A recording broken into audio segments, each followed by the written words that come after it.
नमस्कार स्टूडेंट्स, अपना ancient history चल रहा है। अभी तक जो मैंने आपको जो लेक्चर करवाए हैं जितने भी एंशिएंट हिस्ट्री के, अपन शुरू किया था अपना सिंधु घाटी सभ्यता से, वैदिक काल पढ़ा, उसके बाद जैन धर्म, बौद्ध धर्म पढ़ा हमने, फिर आपका जरासंध वंश को पढ़ाया आपको मैंने, हर्यंक वंश, शिशुनाग वंश, नाग दशक वाला चैप्टर मैंने आपको कराया है ना। फिर आपको मौर्य वंश कराया, और जो बाहरी आक्रमणकारी थे साथ साथ मैं करवाती गई हूँ आपको। इंडो ग्रीक हो गया, ISP के करवाया था ना, शाक, पहलव और कुषाण, ये बीच में आ रहे थे। ठीक है जी। उधर से अपना कर्ण वंश, सातवाहन वंश, गुप्ता वंश मैंने आपको करवाया। फिर उसके बाद मैंने आपको हर्षवर्धन टाइम पीरियड करवाया। और गुप्ता पीरियड और हर्षवर्धन के बीच में मैंने आपको वल्लभी के मैत्रक वंश, मोखरी वंश, कनौज का, ये सारा करवा दिया। एक बात समझो, हिस्ट्री पढ़नी कैसे होती है, पहले तो आपको हिस्ट्री पढ़ना आना चाहिए। कैसे पढ़ते हैं सुनो ध्यान से।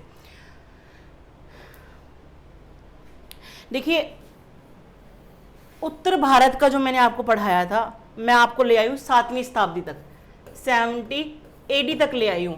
कहाँ से हमने 2250 से स्टार्ट किया था, BC से। ये उत्तर भारत की कहानी चल रही थी सारी।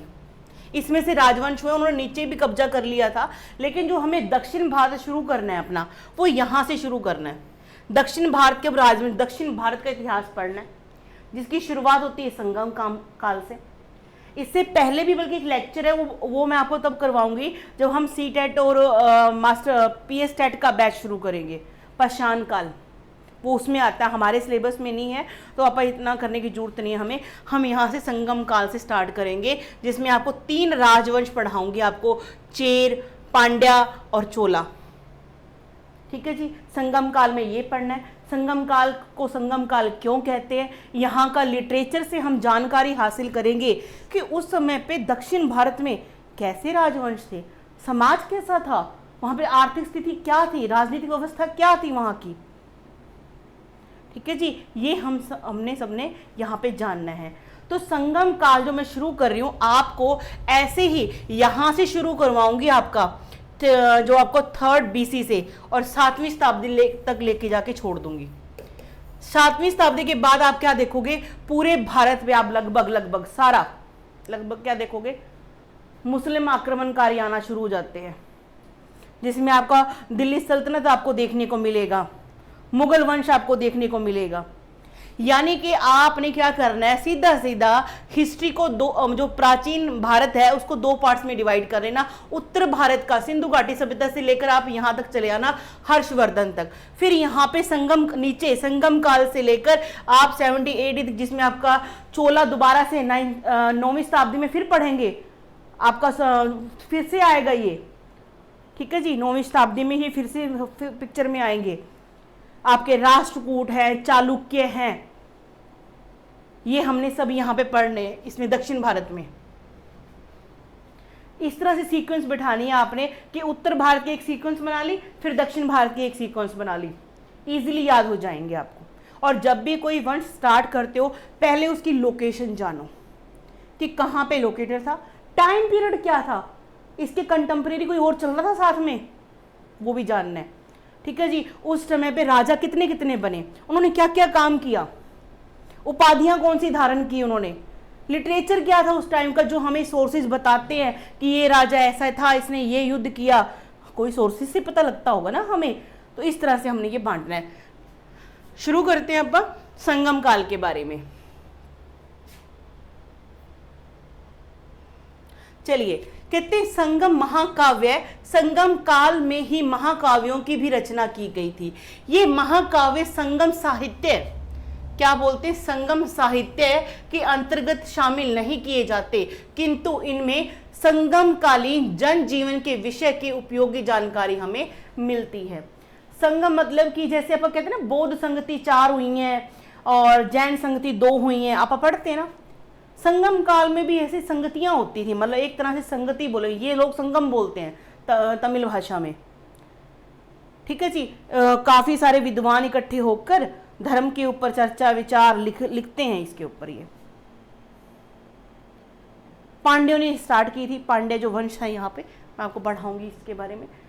तो इसमें जो उन्होंने जो 3 संगम काल उसमें जो पुस्तक लिखी हैं, उसके अलावा ये 5 पुस्तक हैं जिसको पढ़ने से हमें क्या मिलती है, उस समाज की सामाजिक व्यवस्था कैसी थी, राजनीतिक व्यवस्था कैसी थी, आर्थिक व्यवस्था कैसी थी, इसके बारे में पता लगता है।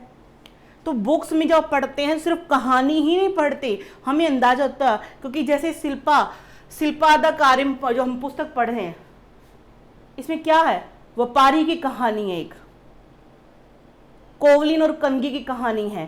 कोवलिन पति है और कनगी उसकी पत्नी है। कोवलिन का प्यार पड़ जाता है एक नर्तकी माधवी के साथ में। तो उस समय की आप व्यवस्था को जान पाते हैं कहानी से कि अच्छा, इस कहानी को जरूर सुनना, वीडियो लंबा हो जाएगा अगर आपको मैं यहाँ सुनाऊंगी तो। कनगी और कोवलिन की ये कहानी है, दोनों ये नायक है इसमें। नर्तकी क्या माधवी, जिसका प्रेम पड़ जाता है किसके साथ में, कोवलिन के साथ में, और कोवलिन अपनी पत्नी कनगी को छोड़ के माधवी के पास चला जाता है। लेकिन जैसे ही उसका धन वहाँ पे सारा खत्म हो जाता है, वो अपनी पत्नी के पास वापस आता है। शिल्पा कादरी जो कहानी है ना, ये है पायल की कहानी, नूपुर की कहानी। नूपुर मतलब घुंघरू, पायल के घुंघरू की कहानी है ये सारी। सुनना टाइम निकाल के। कौन सी है जी, मणि मेखले। मणि मेखले भी पुस्तक मतलब शिल्पा कादम से रिलेटेड है। कैसे, क्योंकि जब कोवलिन माधवी के पास रहने 3 साल के लिए चला जाता है तो इनकी एक संतान पैदा होती है, नर्तकी माधवी और कोवलिन की संतान, जिसका नाम क्या था, मणि मेखले। ठीक है जी, ये देखना है। आगे शुरू करते हैं। जीवक चिंतामणि, वल्लभपति और कुंडलकेशी, इन 5 ग्रंथों में से सिर्फ 3 ग्रंथ ही क्या हैं, मौजूद हैं। बाकी मतलब 5 में से 3 ही मिले हैं, बाकी मिले ही नहीं हैं। देखते हैं। कहते संगम महाकाव्य, संगम काल में ही महाकाव्यों की रचना की गई थी। यह महाकाव्य संगम साहित्य के अंतर्गत शामिल नहीं किए जाते, किंतु इनसे संगम समकालीन जनजीवन के विषय में उपयोगी जानकारी मिलती है। कौन कौन सी हैं ये 5? शिल्पादिकारम, मणि मेखले, जीवक चिंतामणि, वल्लभपति, कुंडलकेशी। और ये किस भाषा में है? सारे के सारे तमिल भाषा में है। इसके बारे में पढ़ते हैं। पहली पुस्तक के बारे में, शिल्पादिकारम, जिनका वर्णन इस प्रकार है। शिल्पादिकारम मतलब नूपुर की कहानी, नूपुर मतलब पायल के घुंघरू। शिल्पादिकारम इलांगो आदिल द्वारा तमिल भाषा में रचित एक उत्कृष्ट रचना है। अब हमें तो याद क्या करना, हमें पेपर क्लियर करना ना, हमें याद क्या करना है, नूपुर की कहानी है। किसने लिखी है? इलांगो आदिल ने। इसमें जिसमें व्यापारिक गतिविधियों का विवेचन मिलता है। इस ग्रंथ में पुहार, जिसे कावेरी पट्टनम बोलते हैं, पुहार मतलब कावेरी पट्टनम, कावेरी पट्टनम के व्यापारी कोवलिन तथा कनगी की दुखद कथा का वर्णन है। काव्य के अंत में माधवी बौद्ध धर्म ग्रहण कर लेती है। इस ग्रंथ में तत्कालीन इतिहास, भौगोलिक परिदृश्य व आर्थिक स्थिति का वर्णन मिलता है। इसमें कावेरी और वेगई नदियों की विशेष वर्णन किया गया है। इसे तमिल साहित्य का इलियड बोला जाता है। इलियड, तमिल साहित्य का इलियड किसको बोलते हैं? शिल्पादिकारम को। इस ग्रंथ में श्रीलंका के शासक गणवाहु का उल्लेख मिलता है। यह उस समय मौजूद था जिस समय शैन गुटवन के द्वारा कनगी के लिए मंदिर का निर्माण किया गया था। सुनो ध्यान से। तो मैंने कहानी बताई कि माधवी से प्यार पड़ गया, नर्तकी थी, अपनी पत्नी कनगी को छोड़ के माधवी के पास रहने चला जाता है कोवलिन, और क्या होता है, उनसे वहाँ पे संतान पैदा होती है। लेकिन होता क्या है, 3 सालों के बाद जब उसके पास सारी धन संपत्ति खत्म हो जाती है तो कोवलिन वापस इसको अपनी गलती का एहसास होता है और पत्नी के पास वापस आ जाता है। पत्नी भी कहती है कि आप शुक्र है, आप अच्छे हो, आ गए हो, चलो अब ऐसा करते हैं, आप नया काम काज शुरू करें। दोनों मिलकर नया काम काज शुरू करने की सोचते हैं। तो उसने ये कहा कि मेरे पास तो अब धन दौलत नहीं। किसने? कोवलिन ने, कि आप कोई दूसरे शहर चलते हैं, कुछ नया काम शुरू करते हैं। तो कनगी ने, जो उसकी वाइफ ने, अपनी एक पायल निकाल के दी थी। बोले कि आप ऐसा करो, एक पायल को, मेरी दोनों जो पायल है उसमें से एक पायल आप बेच दोगे तो आपको अच्छे खासे पैसे मिल जाएंगे और आप क्या कर सकते हो, अपना व्यापार चालू कर सकते हो। लेकिन दुख की बात यह है कि उसी टाइम पे जब ये मदुरै चले गए होते हैं पायल बेचने, वहाँ व्यापार करने गए होते हैं, तो वहाँ के जो रानी थी, वहाँ की जो राजा की रानी थी, रानी की भी पायल गुम हो चुकी होती है। जब ये बेचने जाता है सुनार के पास, सुनार कहता है अरे ये तो वही पायल है जो राजा की, इसके पास इतनी महंगी पायल कैसे आ गई, ये तो वही पायल है जो राजा की रानी की गुम हो चुकी है। अब उसको क्या कहता है, वो सैनिकों को इतला कर देता है कि जाओ आप बताओ राजा को कि आपकी जो रानी की पायल चोरी हुई थी वो मेरे को बंदा मिल गया। राजा ने क्या कह रखा था, जिसके पास भी वो पायल मिलेगी उसको मार दो। सैनिकों ने उसको उसकी बिना बात सुने उसको मार डाला। जब ये बात कनगी को पता लगती है तो कनगी राजा के दरबार में जाके बोलती है कि आपने किस आधार पर मेरे पति की मृत्यु मतलब मौत कर दी, आपने ऐसा क्यों किया। तो पायल दूसरी निकाल के दिखाते कि ये देखो ये मेरी पायल है। और सच में ही जब वो चेक करते हैं तो जो रानी की पायल थी उसमें तो मोती थे और इसकी पायल में क्या थे, रत्न थे। तो ये कहानी है, प्लीज आप ध्यान से सुनना, मैंने शॉर्टकट में सुनाई है, बहुत अच्छी कहानी है। कहते हैं उस समय मौजूद जिस समय सैन गुटवन के द्वारा कनगी के लिए मदद, हाँ राजा को अपनी गलती का जब एहसास होता, राजा उसी के सामने क्या कर लेता, हत्या कर लेता अपनी। और कनगी ने श्राप दिया, श्राप मतलब उसने क्या बोला कि ब्राह्मणों, बच्चे और स्त्रियों को छोड़ के ये सारा मदुरै नगर क्या हो जाए, भस्म हो जाए, अगर मैं अपने पति की सच्ची पत्नी हूं। तो कनगी पूजा, यहाँ के जो राजा थे उसने भी आत्महत्या कर ली थी, लेकिन उसका क्रोध शांत नहीं हुआ। और जो कनगी थी ना वो माता पार्वती की पुजारीन थी और उनकी पूजा होती है अब वहां पे माता कनगी के नाम से। आगे बढ़ते हैं।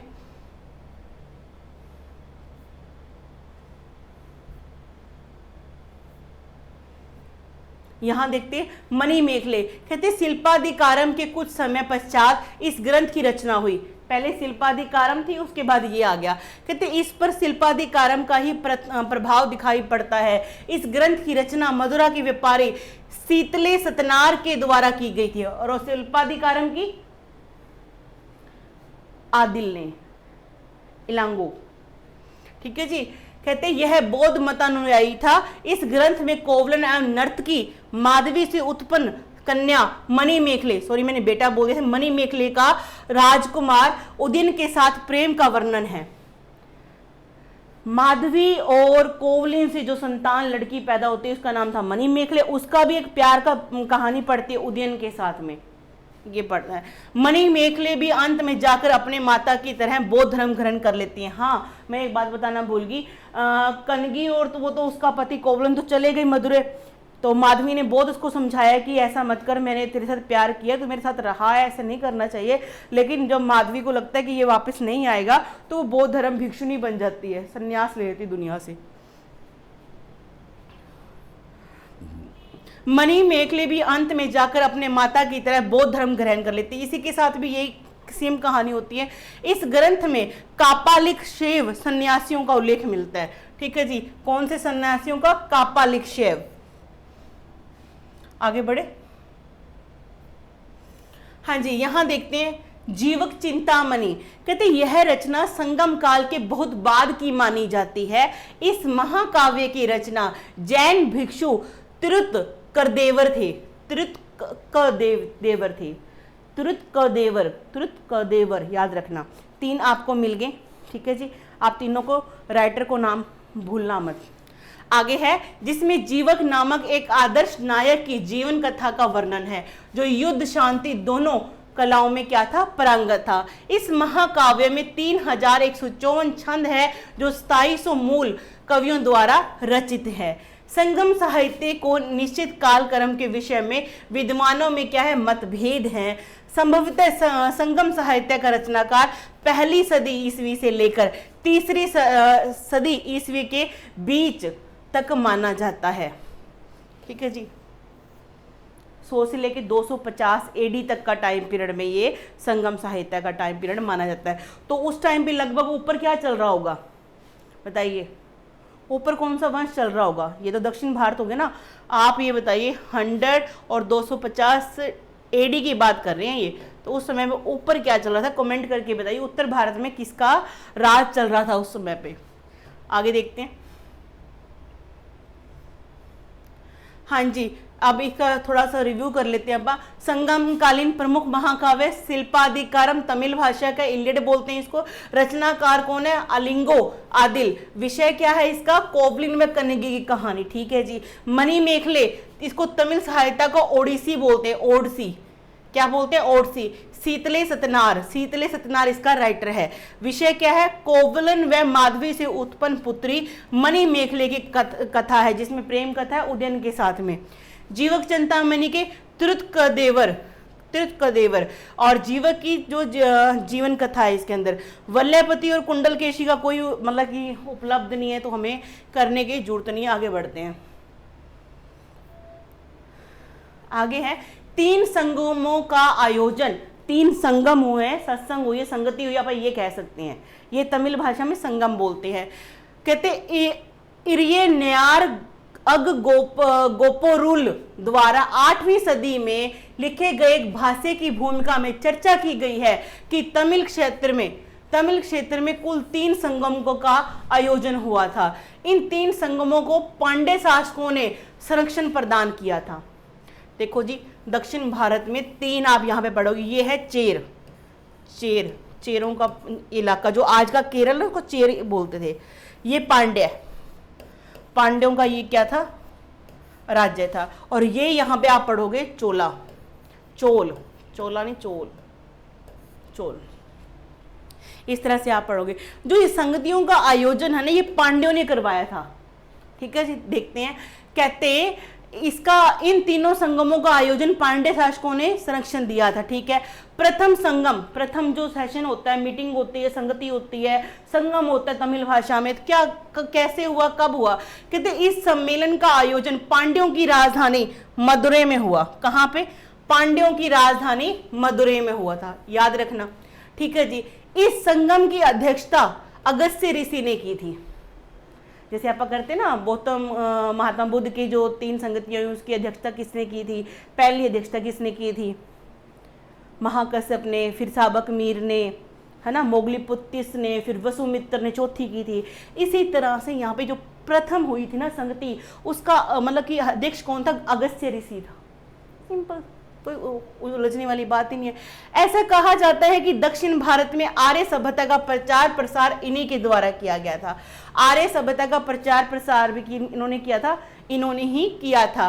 कहते ऐसा कहा जाता है कि दक्षिण भारत में ये तो हो गया। इस संगम काल में लगभग 549 सदस्य उपस्थित थे। कितने जी? 549। कितने? 549। आगे है, इस दौरान 4499 विद्वानों ने प्रकाशन हेतु अपनी रचनाएं प्रस्तुत की थी। इस संगम को 89 पांड्य राजाओं ने संरक्षण दिया था। ये आपको तीनों संगम के याद रखना है कि अगर मतलब कि इसकी अध्यक्षता किसने की, कितने राजा थे इसके संरक्षण में, कितने ऋषि आए थे, कितने इकट्ठे हुए थे, और कितने लोग विद्वान यहाँ पे इकट्ठे हुए थे। ऐसी बातें आपने जाननी है। देखते हैं कि प्रथम संगम ही सबसे लंबे समय तक चला था। ठीक है जी। इस सम्मेलन में अक्टियम, अगस्त्यम, परिपदाल, मदुनारे, मुदुकुरुकु, कलारी, आविरे आदि महत्वपूर्ण ग्रंथों के क्या हुआ? संकलन हुआ। ये सारे के सारे ना तमिल भाषा है भाई, है ना। थोड़ा सा बोलने में थोड़ा एक्सेंट में होता है ना ऐसा कि तमिल भाषा के शब्द है, थोड़ा सा आप देख लेना, क्योंकि आपको टिक करने हैं, वहाँ पे टिक करने, बोल के तो बताना नहीं है, थोड़ा सा ध्यान में रखना। अक्टियम, अगस्त्यम जिसको बोलते हैं, परिपदाल, मदुनारे, मृदु कुरकु, कलारी, आविरे। ठीक है जी। इन ग्रंथों का संकलन हुआ, किंतु वर्तमान में से इनमें से कोई भी रचना क्या है? उपलब्धि नहीं है। कोई भी रचना उपलब्ध नहीं है। और मरुंजुरियु, तिरुपुरुमेथी, मुरुगबल आदि ग्रंथ आदि प्रथम संगम में उपस्थित प्रमुख सदस्य थे। ये सदस्यों के नाम है भाई, ये प्रमुख सदस्यों के नाम है। ठीक है जी। कौन कौन? मुरुजिरियुरु, तिरुपुरुमेथी, मुरुगबल, 3 बंदों का नाम याद रख लो। MTM बन गए, MTM याद रखना। आगे बढ़ते हैं। आगे है तृतीय संगम। इस संगम का आयोजन कपाटपुरम, कपाटपुरम मतलब अलवे में किया गया। इसकी अध्यक्षता किसने की? अगस्त्य ऋषि ने की। पहले की भी इसने, दूसरे की भी इसने। इसमें कितने 49 सदस्य और उसमें कितने थे भी 59, तथा इसमें 59 पांड्य, सॉरी 59 नहीं 514 है। इस 59 पांड्य शासकों का संरक्षण प्राप्त हुआ। इसमें 3700 कवियों की रचनाओं का प्रकाशन की स्वीकृति मिली थी। ठीक है जी। यह संगम बहुत लंबे समय तक निर्बाध रूप से चलता रहा। इसमें संकलित ग्रंथों में से एकमात्र व्याकरण ग्रंथ तोल्काप्पियम ही उपलब्ध है। यानी कि सेकंड वाले का, पहले का तो कोई मिला ही नहीं हमें, पहले का ग्रंथ हमें तक कोई मिला ही नहीं। दूसरे का तोल्काप्पियम पड़ा है, दूसरी संगम का, और जिसकी रचना किसने की? तोल्काप्पियर ने। इसकी रचना अगस्त्य ऋषि के शिष्य तोल्काप्पियर ने की थी। इस बात को ध्यान में रखना है। तोल्काप्पियम द्वितीय संगम में रचित ग्रंथों में से उपलब्ध एक मात्र ग्रंथ है का रचनाकार तोल्काप्पियर को माना जाता है। इस व्याकरण ग्रंथ की रचना सूत्र शैली में की गई है। क्वेश्चन ऐसे भी आ सकता है कि तोल्काप्पियम की रचना की गई, सबको याद है अभी तोल्काप्पियर ने की, क्योंकि नाम जुड़ा हुआ है, इजी हो जाएगा। वो पूछेंगे किससे संबंधित ग्रंथ है बताओ, तो क्या बताओगे? व्याकरण संबंधी। तोल्का जो पियर थे किसके शिष्य थे? अगस्त्य ऋषि के। अगस्त्य ऋषि कौन थे? जिसने दक्षिणी भारत का आर्यकरण किया था। सेकंड संगम की अध्यक्षता किसने की? अगस्त्य ऋषि ने की थी। अभी तक हमें जो प्रथम संगम का कौन सा साहित्य हमारे पास उपलब्ध है? कोई भी नहीं उपलब्ध है। सेकंड का कौन सा उपलब्ध है? तोल्काप्पियम उपलब्ध है। तो जोड़ो चीजों को, जोड़ के याद हो जाएगा। इस व्याकरण ग्रंथ की रचना किस शैली में? सूत्र शैली में की गई। व्याकरण ग्रंथ के साथ साथ इस ग्रंथों में चारों पुरुषार्थों धर्म, अर्थ, काम और मोक्ष के विधान भी उपलब्ध हैं। इस ग्रंथ में 8 प्रकार के विवाहों का वर्णन किया गया है। ठीक है जी, इस चीज को आपने ध्यान में रखना है। सूत्र शैली में है। 4 जो क्या आपने पुरुषार्थ हैं उसके बारे में लिखा है, धर्म, कर्म, अर्थ। ठीक है जी, और मोक्ष की चर्चा है इसके अंदर, ये चीज को आपने ध्यान में रखना है। दूसरा यहाँ पे क्या है, इसमें 8 प्रकार के विवाह की चर्चा की गई है। ठीक है जी, तो इस चीज को आपने ध्यान में रखना है। सेकंड मतलब संगम की बात हो रही है। आगे बढ़ते हैं। आगे है तृतीय संगम। तृतीय संगम पांड्यों की राजधानी मदुरै में हुआ। ठीक है जी, और आयोजित किया गया। इसकी अध्यक्षता नक्कीर ने की थी। नक्कीर, ठीक है जी। पहले और दूसरे की अगस्त्य ऋषि ने, तीसरे की नक्कीर ने। इस संगम में संकलित रचनाएं आज भी मौजूद है। इसकी सारी रचनाएं भी हैं हमारे पास। इनकी संख्या कितनी है? 49 है। इसमें 449 कवियों की कविताओं को प्रकाश की अनुमति मिली थी। ज्ञातव्य है कि इस सम्मेलन को 49 पांड्य राजाओं का संरक्षण प्राप्त हुआ था तथा यह संगम लगभग 1850 वर्षों तक चला था। ठीक है जी। इस संगम में 49 विद्वानों ने भी भाग लिया, जिसमें रियनार, कपिलर एवं उग्र पांड्य शासक जैसे विद्वान शामिल थे। इसमें संकलित ग्रंथों में निंदु थोके, कुरु थोके, नत्रिनई, एंको कुरुनुत्रु, पदी त्रुपट, नूत्र बधु, परिपादल, कुत्थु, वारी, परिसे आदि तथा सत्रित्रेसे। पढ़ लेना भाई, तमिल भाषा के शब्द है, आने चाहिए, देख लेना। आगे बढ़ते हैं। हाँ जी, तो ये अपन 3 संगम के बारे में हमने जाना और 3 ग्रंथ के बारे में, महाकाव्यों के बारे में हमने जाना। कौन सा? शिल्पाधिकारम, और कौन सा था? मणिमेखले। तीसरा कौन सा था? जीवक चिंतामणि। ठीक है जी। और 2 हमारे वो जो वल्लभपति और केशुकूट वाला वो उपलब्ध नहीं है। संगम देख लेते हैं। हाँ जी, तो ये थोड़ा उलट हो गया, ये थर्ड पहले आ गया यहाँ पर, ये थर्ड उल्ट के आ गया यहाँ पर। और संगम पहला कहाँ पे? मदुरै में हुआ था, और सेकंड कहाँ पे हुआ था? कपाटपुरम अलवे में। तीसरा कहाँ पे? मदुरै में। आगे है, आपको पीडीएफ में सही करके देंगे इस चीज को। ठीक है जी। अध्यक्ष पहले के अगस्त्य ऋषि, दूसरे के भी अगस्त्य ऋषि, और बाद में यानी यहाँ पे 2 बनते हैं, सेकंड संगम में दो बनते हैं हेड, एक तो अगस्त्य ऋषि बनते हैं, दूसरा तोलकाप्पियर बनता है जो किसका शिष्य है, अगस्त्य ऋषि का है। संरक्षण की बात करें और यहाँ पे नकीर बनता है भाई तीसरे में, पांड्य शासक और यहाँ पे तीनों संगम को संरक्षण किसने दिया, पांड्य शासकों ने, ये जानना है हमने। सदस्यों की संख्या देख लेते हैं, यहाँ पर कितने थी 549, यहाँ पे 49 और यहाँ पे 49 है। ठीक है जी, आपको ये पीडीएफ क्या है सही करके मिलेगी, जो नीचे दे रखे हैं ना ये यहाँ पे इनके टाइम पे जो लिखे गए ग्रंथ थे, जैसे पहले वाली स्लाइड मैंने आपको दिखाई थी उसमें दिया हुआ, आप वहां से भी स्क्रीनशॉट ले सकते हैं। ठीक है जी, ये थोड़ा गड़बड़ा गया इसके अंदर, कोई बात नहीं, आगे बढ़ते हैं। हाँ जी, तो ये तो हमने संगम साहित्य के बारे में जान लिया, संगम के बारे में जान लिया, क्योंकि इनको जानना भी जरूरी है। यहाँ से हमने शुरुआत करनी है भी कौन कौन हुआ और किसने कौन कौन सी जो पुस्तक है वो रचना की, वो हमने जान ली। अब जो मेन कहानी शुरू होती है हमारी यहाँ से होती है। ये दक्षिण भारत है अपना, ये जो आपका आज का केरला देखते हो वो है। यहाँ पे क्या लिखा हुआ है, चेरा, ये क्या लिखा हुआ है, पांड्या, और ये क्या है आपका चोला, चोल। इसमें क्या है, चोल का जो चिन्ह है वो बाघ है, बाघ। ठीक है जी, पांड्यों का चिन्ह कौन सा है, मछली। चेरों का चिन्ह क्या है, धनुष, धनुष। अब यहां से हम क्या शुरू करेंगे कि चेर की जो वंश था उसके संस्थापक कौन थे, कितने कितने राजा हुए उसमें, किसी का युद्ध भी हुआ किसी के साथ में, कुछ खास काम भी किया, ये इसका हमने जानना है। फिर हम शुरू करेंगे पांड्या के बारे में कि पांड्या के शासक कौन कौन हुए, मुख्य काम क्या किए उन्होंने। फिर चोला के बारे में, चोला एक बार जो आपको प्राचीन भारत में एक बार आपको खत्म हो जाएंगे, फिर 9वीं शताब्दी में फिर से आपको देखने को मिलते हैं ये।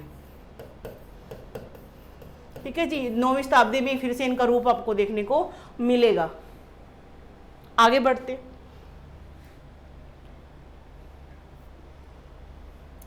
राजनीतिक स्थिति देख लेते हैं भी। ये जो इलाका था दक्षिण भारत का हमने स्टार्ट किया है, कहते संगम काल के राजनीतिक इतिहास के संबंध में हमें मुख्यतः संगम साहित्य से पता चलता है। इसमें तमिल जो प्रदेश के 3 राज्यों चोल, चेर तथा पांड्य के बारे में जानकारी मिलती है।